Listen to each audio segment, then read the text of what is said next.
जिस तरह की घटनाएं कल से हो रही हैं, जाहिर बात है कि जिन लोगों ने पैसे पे टिकट बेचा था और उसके कारण जो नतीजा निकला है, निराशा और हताशा में है। किसी भी घर में अगर बाहर वाले घर के भीतर रहना शुरू कर देते हैं तो वो घर टूट जाता है। और जिस परिवार में हमेशा पैसे विवाद से आए, उस घर में विवाद होना ही है। जिस परिवार में पैसे ईमानदारी से आएंगे वह परिवार भी ईमानदारी से चलता है, और जिस परिवार में पैसे विवादास्पद ढंग से आएंगे वह परिवार भी विवाद में ही फंसता है, और उसका प्रत्यक्ष प्रमाण आज हम लोग देख रहे हैं। रोहिणी आचार्य ने अपने पिता लालू यादव को अपनी किडनी देकर बचाया था, और अब उन्होंने कहा है कि भगवान मेरी जैसी बेटी किसी को ना दे, कोई अपने पिता की मदद तक न करे। बहुत ही दुखद है जिस प्रकार से बर्ताव हुआ है, वह बहुत ही दुखद है। और लालू जी को यह सब देखना भी चाहिए, और कहा जाता है कि इस दुनिया में स्वर्ग यही है, नर्क यही है। आप अपने कर्मों और कुकर्मों की सजा यहीं से प्राप्त करके जाते हैं।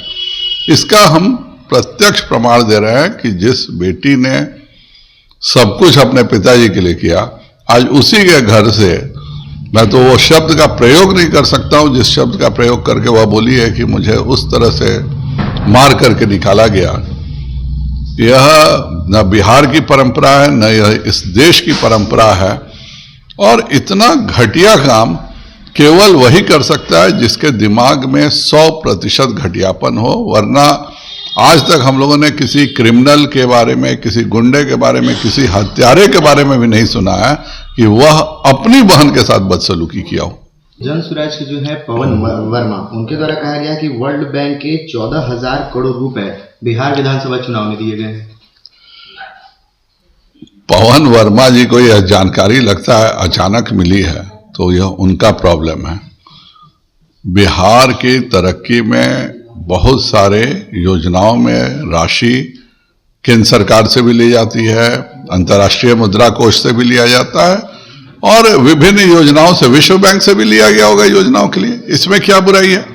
कोई दुनिया में कोई ऐसी सरकार है क्या जो राशि बैंकों से नहीं लेती है?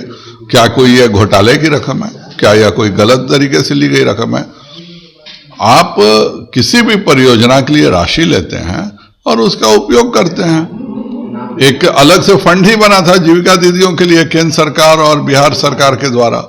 तो ये केवल 2% वोट, अगर वह जन सुराज के बदले कुछ भी बनाए होते तो भी, अगर कोई पार्टी, जब दो पार्टी आमने सामने लड़ रही है, कोई तीसरी पार्टी 243 जगह लड़ ले, उसको भी 2% वोट आ जाएगा।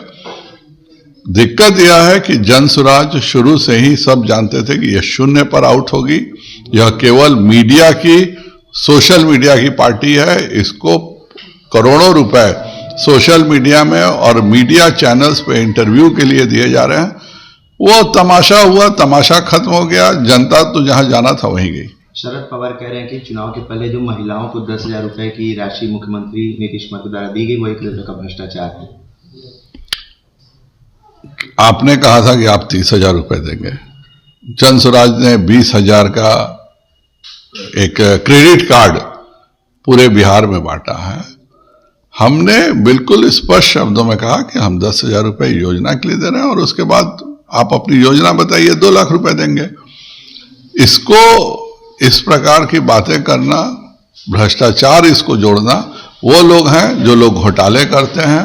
जो कुछ भी हुआ है बिल्कुल पारदर्शी तरीके से हुआ है, और महिलाओं को आर्थिक मदद करना, मुफ्त में बिजली देना, पूरे देश में मोटरसाइकिल से लेके हर सामान में जीएसटी कम करना। क्या पूरे देश में चुनाव था क्या? फिर दीपावली के समय जीएसटी 18% से घटा के 5% हुआ, बहुत सारे पे जीएसटी शून्य कर दी गई। सरकार ये पॉलिसीज बनाती है, करती है, जिन्होंने आज तक गरीबों के लिए कुछ नहीं किया, जो लोग सिर्फ घोटाले करते रहे, उनको ऐतराज है कि क्यों हम गरीबों को मदद कर रहे हैं। वीके न्यूज, राष्ट्र के नाम।